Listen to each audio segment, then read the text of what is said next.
Recent WNBA contests have highlighted ongoing concerns regarding officiating consistency and the league's approach to managing physical play that crosses competitive boundaries. Multiple incidents have drawn attention to what appears to be inadequate foul recognition and enforcement of safety standards. A particular sequence involving A'ja Wilson and Aaliyah Boston generated controversy when Wilson appeared to make excessive contact with Boston near the basket. Rather than assessing a foul, officials ruled the play a jump ball, leading to questions about consistency and foul recognition. The incident involved what observers described as unnecessary physical contact that should have warranted whistle intervention. Another incident during a Minnesota Lynx contest featured Kayla McBride receiving forceful contact that many considered worthy of flagrant foul consideration. The play involved A'ja Wilson delivering what appeared to be an excessive push that sent McBride toward the court surface. The proximity to Napheesa Collier, a key player from Minnesota, created additional safety concerns as the incident could have resulted in collateral injuries.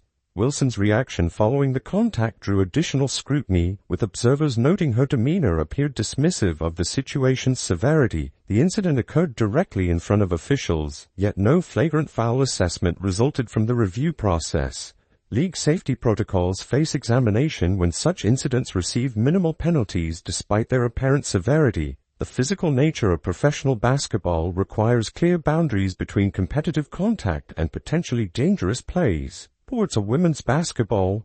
There is no defense of this. This is not basketball. This is prison thug bullshit. Okay? Oh my God, we don't like that word. I don't give a shit if you like it or not. I don't care. I'm calling it like I see it. Current officiating appears inconsistent in distinguishing between acceptable physicality and excessive force. Commissioner Kathy Engelbert's leadership faces questions regarding the league's commitment to player safety standards. Critics suggest insufficient consequences for dangerous plays may encourage continued problematic behavior. The absence of immediate flagrant assessments during games creates concerns about deterrent effectiveness. Referee authority and decision-making processes receive scrutiny when clear safety violations appear to go unaddressed. Officials possess discretionary power to assess technical fouls, flagrant violations, and ejections for dangerous conduct. What's going on right in front of, by the way, probably the MVP of the season, Napheesa Collier, who, by the way, if that player would have been knocked into the legs or the feet of Napheesa Collier, you could have had a massive injury situation. Right there. Either McBride going to the mat, like it's wrestling. Either McBride going to the court. However, recent applications of these powers seem inconsistent with the severity of observed incidents. Post-game disciplinary actions, while possible, lack the immediate impact of in-game consequences. Television audiences and arena spectators witness these incidents in real time, making delayed responses less effective for maintaining competitive standards and safety expectations. The incident prompted Wilson to address criticism through social media, stating her court presence represents sanctuary rather than anger-driven play. She emphasized 8 years of consistent playing style and rejected characterizations of angry or furious conduct. Her response included references to maintaining professional standards while channeling competitive intensity similar to notable athletes, like it's wrestling. Either McBride going to the court or her falling back into Collier. They're just lucky it didn't happen. It's just luck. It's just luck. This league is playing Russian roulette. And somebody could get severely injured. Kathy Engelbert and in the leadership in this league, they don't care. If they cared, they would do something about it. Did she get a flagrant? Tommy, stop it.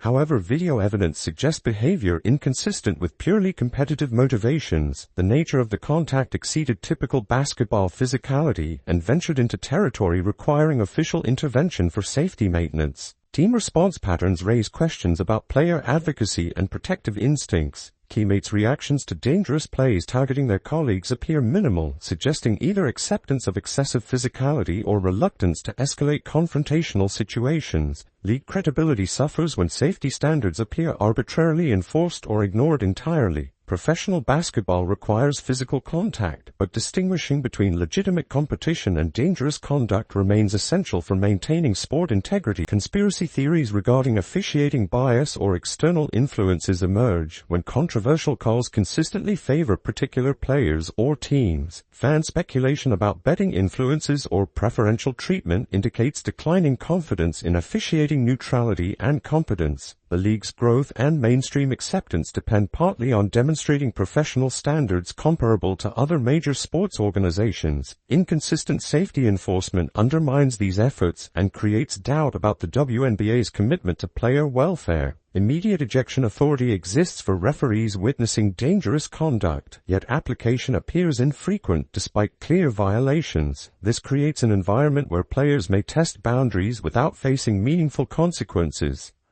A lot of people are crushing, Asia too. What an absolute insufferable, unlikable person, if the person is even a right word for it. With those inept, crooked WNBA refs, either the Lynx player got the foul or there was no call. Garbage league, unserious, unwatchable, and man, so much anger, I don't get it. I don't understand why they're just continuously playing angry.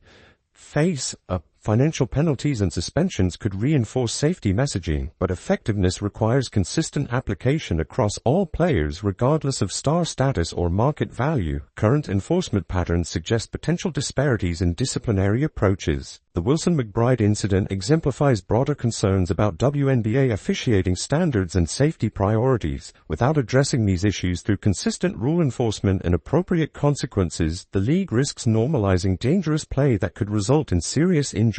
Player safety must take precedence over entertainment value or avoiding controversial calls. Officials bear responsibility for maintaining competitive balance while protecting participants from unnecessary harm. I don't understand why they're just continuously playing angry. Face of the prison league. Hey, and I'm going to tell you, I think Kathy Engelbert is just as scared of these players as probably these refs were. You remember a while back at the end of a Dallas Wings game, I believe it was a WNBA ref, didn't they signal over security or something like that? Because of Dejanay Carrington, I can't remember, something happened. League leadership faces pressure to clarify officiating standards and ensure consistent application of safety rules. The absence of clear consequences for dangerous plays undermines the WNBA's professional credibility and player welfare commitments. Future incidents require immediate and appropriate responses to establish clear boundaries between acceptable competition and dangerous conduct. The league's reputation and player safety depend on officials' willingness to make difficult calls when situations demand intervention. Recent developments in women's basketball have created significant discussion across multiple storylines, from roster additions to marketing controversies and fan loyalty concerns. The Indiana Fever has signed Chloe Bibby, a 6'2" inches forward from Australia, to a 7-day contract. Bibby, who played professionally overseas before joining the WNBA, represents a late-entry rookie addition to the team's roster. Her collegiate background and international experience suggest potential contributions as a forward, though her current averages of 6.4 points per game indicate room for development. The 7-day contract structure differs from standard hardship agreements, allowing teams greater flexibility in evaluation periods. Should Bibby demonstrate productivity during this trial period, the organization retains options for contract extension. Her addition may influence existing roster decisions, potentially affecting other players' positions within the team structure. A significant concern has emerged regarding fan loyalty within the Indiana Fever organization, highlighted by polling data that reveals troubling patterns for franchise management. Recent survey results indicate substantial dependency on individual star power for maintaining supporter engagement and attendance figures. The poll questioned whether fans would continue supporting the team if Caitlin Clark departed the organization. Results showed overwhelming response patterns that should concern franchise leadership. Indiana Fever, and it's been my belief that they will frickin' fire everyone. And I do believe this. So if you're a Fever fan and you're hoping they'll keep Caitlin Clark, it's my belief that when push comes to shove, there's no way they can let her get away. They will fire everybody. and start over. That's my belief. I cannot imagine the level of fumbling the bag that would have to be done. Among respondents, 76.9% indicated they would discontinue their support, selecting "My bags are packed" as their response to potential roster changes. Mathematical analysis of these percentages reveals stark implications for attendance and revenue. From a sample of 1,115 participating fans, approximately 858 indicated they would abandon their support following such a departure. This represents a massive potential loss of the fan base that has driven recent franchise success. Historical attendance data provides context for these concerns. In the bag that would have to be done. The monetary crushing that would put on this franchise. This is an example, and there's enough votes here. This is a good test to see how bad this would be. Swag put this out. It started to make the rounds. I voted. Okay, Fever fans, answer this. If Caitlin leaves Fever, would you still support the Fever? We've got 1,145 votes here.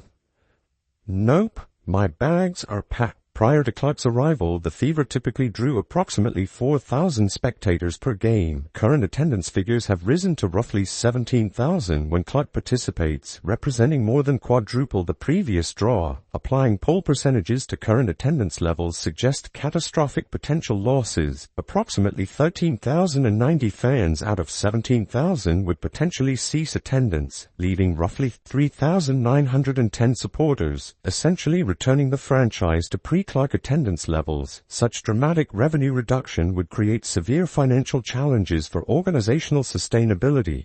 My bags are packed is far and away leading the way with 76.9%, 77%. In other words, now, I've done some what I like to refer to as the math. Alright? So, at the time, there was 1,115 fans that voted when I hit record, and I'll tell you how many that is that say they will leave. Clark's market influence extends beyond attendance into collectibles and memorabilia markets. Recent auction results demonstrate her exceptional commercial appeal across various product categories. A Panini Flawless WNBA Platinum Rookie card featuring Clark's autograph achieved remarkable sale prices. The one-of-one collectible card showcasing Clark's scoring achievements sold for an extraordinary $660,000 at auction. This price point establishes new benchmarks within women's sports memorabilia markets and potentially challenges existing records across multiple athletic categories. Previous records in women's sports collectibles were largely held by tennis star Serena Williams. The Clark card sale price may have surpassed these existing benchmarks, though official confirmation requires verification against comprehensive historical data. Within basketball specifically, Clark has already established clear dominance in collectible valuations. Marketing controversies have also emerged within the WNBA landscape, particularly surrounding recent advertising campaigns. Gatorade's all-star promotional effort has generated unexpected backlash due to slogan choices that many interpreted as culturally insensitive to a game, okay? So I spread this out based on 17,000 fans showing up to Indiana Fever games when Caitlin Clark is playing.